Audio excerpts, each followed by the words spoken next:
Bismillahirrahmanirrahim. Hai semuanya, kembali lagi bersama saya di Biomed Official, channel kajian matematika. Oke, pada kesempatan kali ini kita akan membahas mengenai persamaan diferensial homogen dengan koefisien konstan untuk kasus pertama ya. Kasus pertama itu adalah kasus di mana akar-akarnya real dan berbeda. Di situ, ya. Nanti kita akan mencari solusinya dari persamaan diferensial yang dia homogen dengan koefisien konstan. Nah, ini kita bahas di bab persamaan diferensial order tinggi ya. Namun untuk melihat polanya, kita akan bahas terlebih dahulu di persamaan diferensial order 2. Nah, nanti kita lihat polanya persamaan diferensial order 2 untuk kasus yang akarnya real dan berbeda. Nanti kita aplikasikan di persamaan diferensial order tinggi. Nah, persamaan diferensial order 2 di sini bentuk umumnya untuk yang persamaan diferensial biasa linear order 2, kemudian dia homogen di sini, homogen, koefisiennya pun konstan di sini ya. Ini tidak mengandung x atau tidak mengandung variabel bebas di sini, jadi di sini konstan. AY double aksen ditambah dengan BY aksen ditambah dengan CY sama dengan 0. Nah, ini yang suku homogennya. Ini yang menentukan apakah dia homogen atau non homogen. Nah, ini 0 berarti dia homogen, di mana A, B, C itu adalah merupakan konstanta sebarang. Nah, ini adalah bentuk umum dari persamaan diferensial order 2 homogen, dan ini kita akan lihat polanya. Pertama, pada saat kita mau menyelesaikan atau mencari solusi dari persamaan diferensial yang tipenya seperti tadi, ya, koefisien konstan order 2, yang pertama kita lakukan adalah menebak solusinya. Tadi kan kita punya bentuk AY double aksen ya. AY double aksen ditambah dengan BY aksen, kemudian ditambah dengan CY sama dengan 0. Nah, ini bentuk persamaan diferensialnya. Lalu kita cari di sini bentuk solusinya. Namun kita tebak dulu bentuk solusinya, itu biasanya kita sebut sebagai ansat. Ini tebakan awal. Nah, ini enaknya di persamaan diferensial ya. Nanti kita bisa mencari bentuk solusi dengan cara menebak terlebih dahulu. Nah, bentuk solusinya kita tebak di sini adalah Y sama dengan eksponen MX. Nah, nanti bentuknya akan seperti ini. Namun yang kita perlu tahu di sini adalah berapa nilai M-nya di sini. M-nya itu apa sih sebetulnya? Nah, ini kita akan cari M-nya ya. Karena kita di awal juga sudah kita bahas untuk mengkonfirmasi bahwa ini adalah solusi, ya, maka kita substitusikan saja bentuk Y sama dengan eksponen MX ini ke dalam persamaan diferensialnya. Nah, kalau dia memenuhi persamaan diferensialnya berarti itu adalah solusi. Nah, karena kita mau menebak bentuk awalnya ada bentuk eksponen seperti ini, maka kita akan melihat di sini atau akan mencari bentuk M-nya itu apa gitu. Maka kita substitusikan agar dia memenuhi persamaan diferensialnya. Di sini Y sama dengan eksponen MX, berarti Y aksennya apa? Di sini Y aksennya sama dengan M, ya, M eksponen MX, kemudian Y double aksennya di sini adalah M kuadrat, berarti M kuadrat eksponen MX. Oke, kita substitusikan nilai-nilai ini ke dalam persamaan diferensialnya. Maka kita akan memperoleh A, kemudian Y double aksennya adalah M kuadrat eksponen MX, kemudian ditambah dengan B, Y aksen ya. Y aksennya adalah M eksponen MX, kemudian ditambah dengan CY. C-nya kita tulis, Y-nya yang ini eksponen MX sama dengan 0 ya.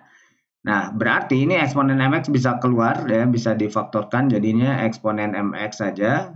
Kemudian kita punya yang ini adalah AM kuadrat ditambah dengan BM ditambah dengan C sama dengan 0.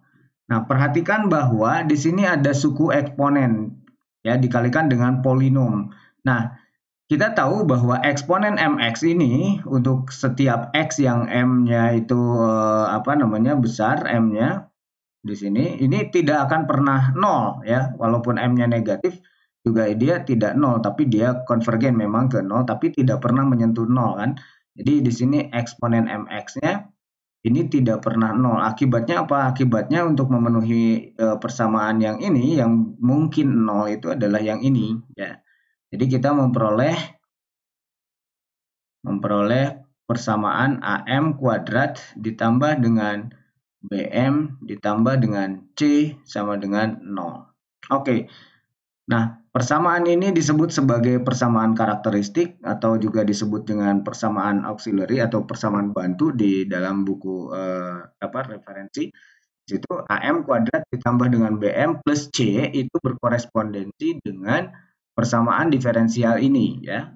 Y kuadrat AY double aksen ditambah dengan BY aksen ditambah CY sama dengan 0. Jadi ke depan nanti ketika kita sudah punya persamaan diferensial bentuk koefisien konstan seperti ini, ya kita tinggal langsung saja menuju ke persamaan karakteristiknya apa. Nah, di sini AY double aksen ya akan berkorespondensi dengan AM kuadrat. Kemudian BY aksen dia dengan BM. Kemudian CY itu dengan C saja sama dengan 0. Oke, ini akan berkorespondensi. Lalu dari sini kan kita punya ini apa? Ini adalah persamaan kuadrat ya. Dari sini kita punya bentuk solusinya atau akar-akar dari persamaan kuadrat ini kan.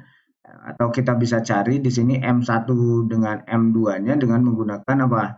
Kalau bisa difaktorkan ya tinggal difaktorkan ya di sini. Kalau misalkan tidak bisa kita juga bisa menggunakan rumus ABC yang biasa dipakai untuk mencari akar di sini. Jadi kita bisa menggunakan min B plus minus ya, plus yang pertamanya, min untuk yang keduanya, akar dari diskriminan.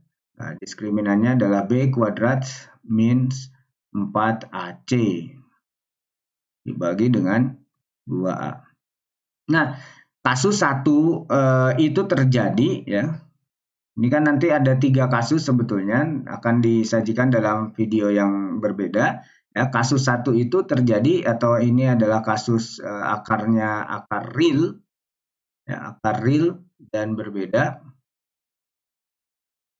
Ini terjadi pada saat apa? Diskriminannya B kuadrat min 4AC-nya. 4AC-nya di sini positif ya. Sehingga dari bagian ini dari M1 dengan M2 ini di sini karena ini positif maka dia bisa ditambahkan dengan sesuatu yang positif kemudian bisa dikurangi dengan sesuatu yang positif. Jadi kalau negatif ini akan menjadi imajiner ya. Kalau kalau B kuadrat min 4AC-nya sama dengan 0 berarti bagian ini 0 maka ini min B per 2A saja. Berarti tidak ada penjumlahan dengan apapun dan dikurangi dengan apapun, nggak ada. Jadi min B per 2A saja dan itu akan dibahas di video berikutnya untuk masalah akar kembar.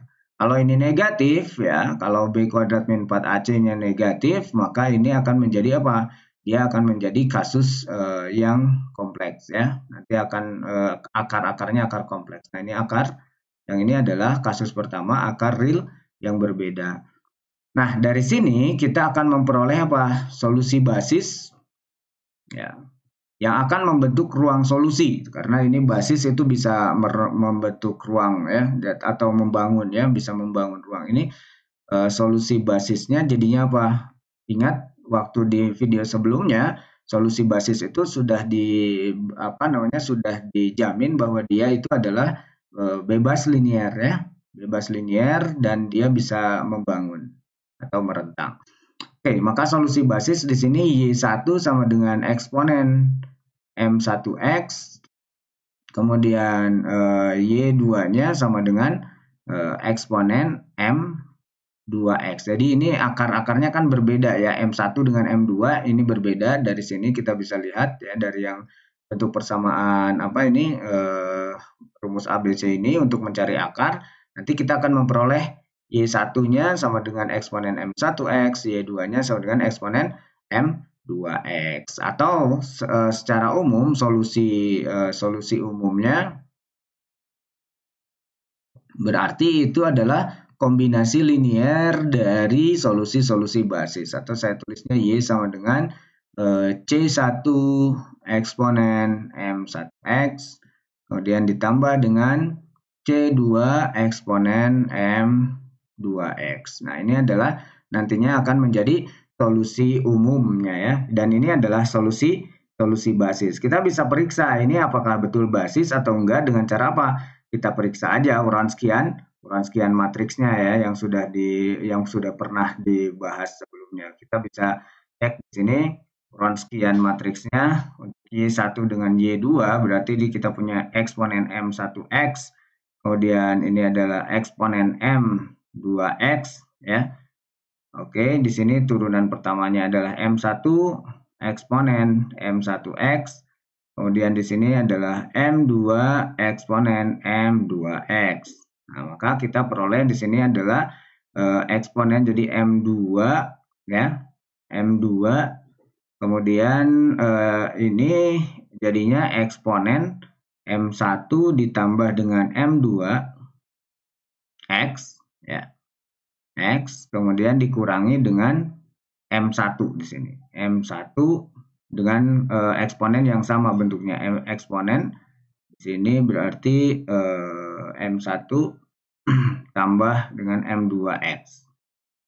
Nah, perhatikan bahwa kita punya bentuk M2 dikurangi dengan M1 ya. Eksponen ini M1 ditambah dengan M2X ya.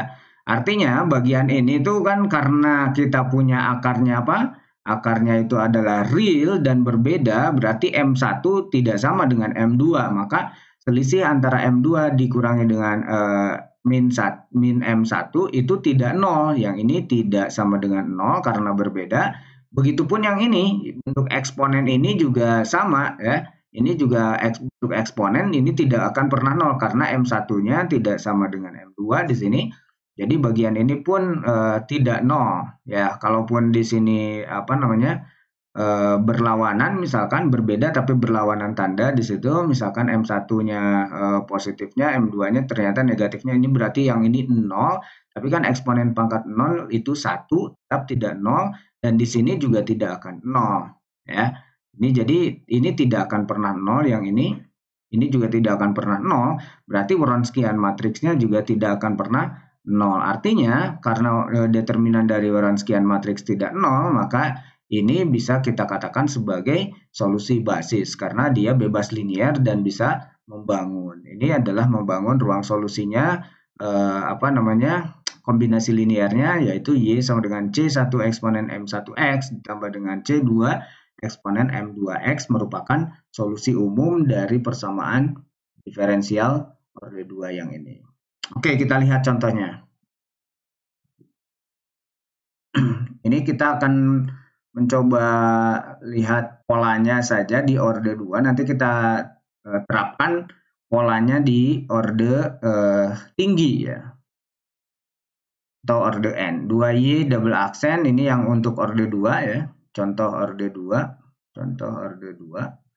Di sini 2Y double aksen means 5Y aksen means 3Y sama dengan 0. Oke.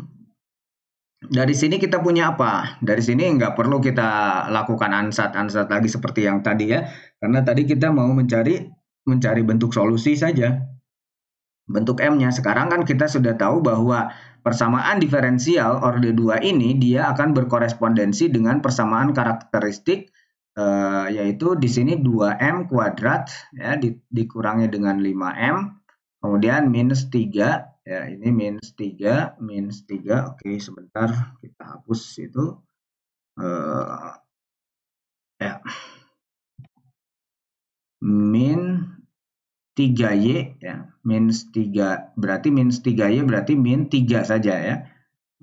Oke, saya hapus lagi bagian ini ya. Ini min 3 sama dengan 0. Nah, kalau kita perhatikan persamaan karakteristiknya ini ya, persamaan karakteristik ini bukan persamaan kuadrat ya, ini kebetulan aja kuadrat ya karena kita bekerja di orde 2 karakteristik. Oke, persamaan karakteristiknya ini bisa difaktorkan ternyata ya. Kalau kita lihat dari bentuk ini kan ini bisa kita buat menjadi apa? 2M ini plus 1, kemudian ini jadinya M min 3. Ini kan bisa difaktorkan menjadi seperti ini. Atau kita bisa punya M1-nya dari sini adalah min setengah berarti ya. Kemudian M2 dari sini kita punya 3 ya. Nah, solusi basis berarti kalau seperti ini solusi basisnya kita akan memperoleh apa? Y1-nya sama dengan eksponen min setengah X ya. Kemudian Y2-nya sama dengan eksponen 3 ya, karena M2-nya 3 berarti 3X di sini. Ya, ini memang X itu kan karena bentuk umum tadi ya, bisa juga dia ya variabel bebas saja sih sebetulnya. Ini karena di dalam soal ini tidak ada keterangan variabel bebasnya apa ya, bisa menggunakan di situ adalah X di situ ya. Jadi dari sini kita punya apa? Solusi umum berarti adalah kombinasi linier dari solusi basis. Nah, jadi solusi umumnya adalah Y sama dengan C1 Y1 atau Y1-nya adalah eksponen min setengah X, kemudian ditambah dengan C2 Y2. Y2-nya adalah eksponen 3X. Oke, kita sudah punya di sini solusi bentuk dari solusi umumnya. Nah, itu adalah contoh untuk yang orde 2 ya. Nah, kita sekarang aplikasikan pola dari orde 2 ini ke dalam orde tinggi ya. Kalau kita aplikasikan ke sini ya, kita punya apa namanya? Di sini kita punya persamaan diferensial biasa orde n ya. Ini ada dengan koefisien konstan tentunya. Ini ada AN, DNY turunan sebanyak n kali. Kemudian AN-1 di sini dikali dengan Y yang diturunkan sebanyak N-1 kali terhadap X, dan seterusnya sampai di sini ada A1 DY dx ditambah dengan A0Y sama dengan 0. Nah, kalau kita lihat pola yang tadi ya, oke, kita mungkin kita pakai tinta hitam saja di sini. Oke, nah. Kalau kita lihat pola yang tadi, persamaan diferensial ini dia akan berkorespondensi dengan persamaan karakteristik. Persamaan karakteristiknya apa di sini? Persamaan karakteristiknya orde n, berarti karena orde n berarti di sini AN polinomnya dia pangkat n ya. Polinomnya berarti pangkat n ditambah dengan AN min 1 M pangkat N min 1, kemudian di sini ditambah dengan N minus 2, M pangkat N minus 2 yang ini ya, untuk yang ini, dan seterusnya sampai A1 DY dx berarti dia M saja pangkat M, pangkat 1 ditambah dengan A0. A0 sama dengan 0. Nah, ini adalah persamaan karakteristiknya ya. Kita bisa menggunakan beberapa cara untuk mencari akar dari polinom orde n ini ya. Nah, dari sini tadi polanya itu adalah apa? Polanya kita punya solusi basis untuk kasus yang pertama ya. Untuk kasus yang pertama itu adalah akar real dan berbeda ya.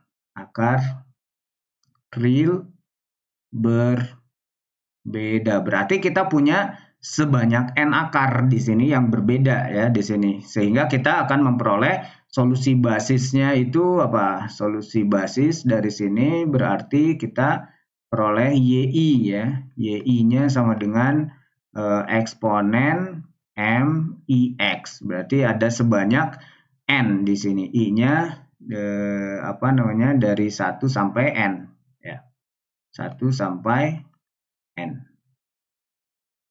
Maka kita dari sini karena kita sudah punya solusi basisnya yang berbeda semuanya di sini karena akar-akarnya berbeda. Jadi solusi umum kita akan memperoleh apa? Y sama dengan ya, kita bisa menggunakan notasi sigma. Sebetulnya ini sigma dari I sama dengan 1 sampai n, ini merupakan kombinasi liniernya ya.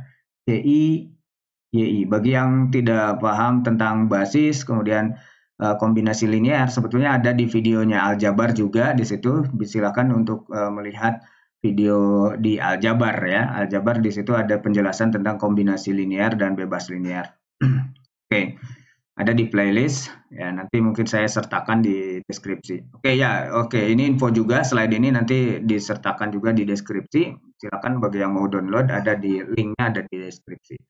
Oke, Y sama dengan bla bla bla, ini berarti kita punya ini sama dengan C1, kalau kita jabarkan C1 eksponen M1X dari Y1 yang ini ditambah dengan C2 eksponen M2X ya, kemudian ditambah dan seterusnya sampai Cn, berarti Cn eksponen M N X ya, seperti ini. Karena YI-nya itu sendiri adalah bentuknya seperti ini ya, jadi kita seperti ini dapat solusi umumnya ya. Nah, itu kalau kita punya kasus yang pertama, akar real yang berbeda. Dengan melihat pola yang ada di orde 2, maka solusi basisnya polanya dia akan berbentuk seperti ini, atau Y-nya itu atau solusi umumnya itu adalah berbentuk atau kombinasi linear dari solusi basis ini ya. Oke, nah kita lihat satu contoh yang merupakan orde tinggi ya, tapi ya tingginya kita batasin di sini, kita bahasnya yang orde 3 misalkan ya. Yang jelas tadi polanya kita tinggal menyelesaikan menyelesaikan persamaan karakteristiknya aja ya. Artinya itu akan menjadi masalah aljabar untuk mencari akar ya. Ini kita lihat contoh yang orde 3 saja di sini, kita contohkan orde 3. Y triple aksen dikurangi dengan 4Y double aksen. Kita punya masalah persamaan diferensialnya adalah seperti ini, 5Y aksen sama dengan 0. Maka dari sini kita punya apa? Persamaan karakteristiknya.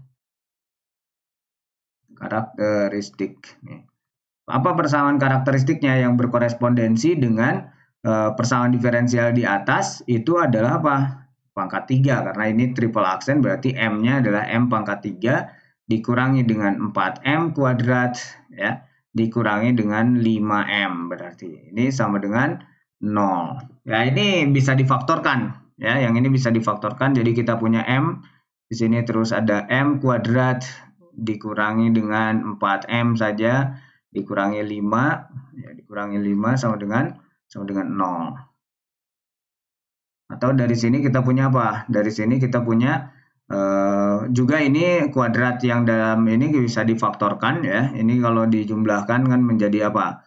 Menjadi min 4 dikalikan menjadi min 5, berarti kita pilih 1 dengan min 5 ya. Jadi M plus 1 di situ, terus M di sini min 5 sama dengan 0. Sehingga kita memperoleh kemungkinan M-nya itu adalah 0 di sini yang pertama, atau M yang keduanya adalah min 1 ya, kemudian atau kita punya M yang ketiganya adalah apa? 5. Ya, ini bisa kita kasih nomor M1, M2 indeks ya. Ini M3-nya. Nah, dari sini kita akan punya apa? Ini kita punya solusi basis ya. Solusi basisnya adalah Y1 sama dengan eksponen dari M1, berarti M1-nya kan 0 ya, berarti M1-nya 0, berarti ini 0x, atau ya ini kita bisa nulis Y1-nya adalah 1, kemudian Y2-nya sama dengan eksponen min 1 kali X, berarti min X saja ya, kemudian Y3-nya sama dengan eksponen dari M3X, berarti M3-nya adalah 5, berarti ini 5X. Ya, kita punya bentuk ini sehingga kita akan memperoleh bentuk solusi umum ya. Solusi umum dari persamaan diferensialnya Y sama dengan C1 kali Y1, karena Y1-nya adalah 1, ya udah kita tulis Y1 saja, ditambah dengan C2 dikali Y2, ini ada Y2-nya eksponen min X, kemudian ditambah dengan C3 kali Y3, C3 dikali Y3-nya adalah eksponen 5X.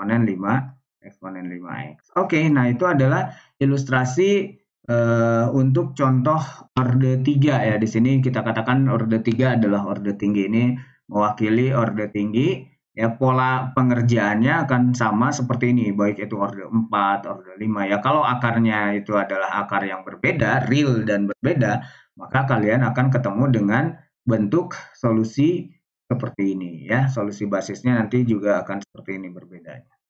Oke, terima kasih. Sampai ketemu di video selanjutnya untuk membahas akar kembar ya. Bagaimana solusi atau bentuk solusi dari akar kembar.